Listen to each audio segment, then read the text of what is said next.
What is HTML semantics and why do we use it? During the old days, the way you format and organize HTML tags used to look like this. Or let's go to an actual site. Let's use the Malcolm's funeral website as an example, and let's view the source. If you can see, most of the tags are defined based on the IDs or classes that was listed. While there's nothing wrong in this kind of format, but this kind of method only tells the browser how to display the content on the page, but they give no indication as to what type of content they contain or what role the content plays in the page.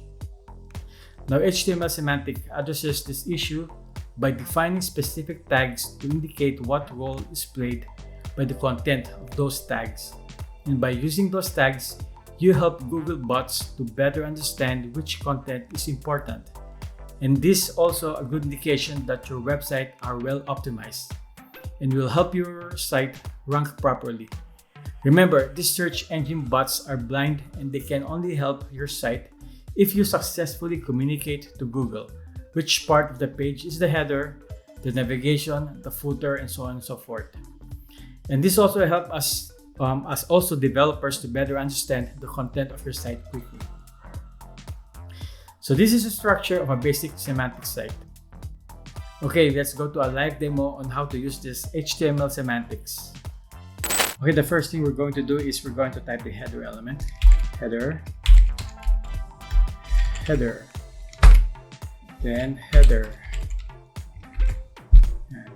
This header element defines content that should be considered the introductory information of a page of a section. This one. Usually logos, addresses, phone numbers are located here.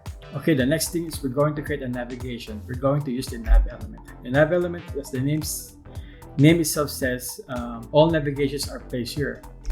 First, let's type nav. Then inside the nav, we're going to create UL or an ordered list. UL. Then let's type tree list of 3 LIs. LI. Inside the LI, we're going to type menu 1.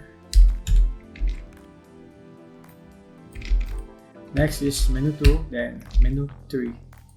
Let's fix this. Okay.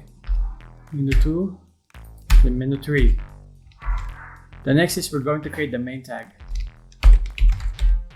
Main. Okay, the body of a page or the main content should go inside the main tag, not the sidebars, not the main navigation, not in the footer. There should be only one per page. Okay, inside the main tag, we're going to create the section element. Section. Then let's type section. Right. The section element is a way of grouping together nearby content of a similar theme. For example, a website can be split into several sections like introduction or news items or contact information. Next is we're going to create article or the article tag or the article element. Oops. Article. Let's type article. Here. An example of an article element are blog posts.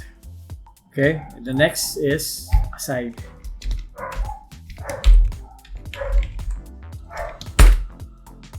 Let's type aside. The aside elements defines content that is less important. It's often used for sidebars like post archives, calendars, sometimes advertising, or events. And the next is, last is the footer. Footer. Okay. You will use footer at the base of a page. It might include the contact information, some site navigation, or social medias, or copyrights. Now let's type footer. Right. This is it. This is the HTML5 semantics. Hope you guys like it.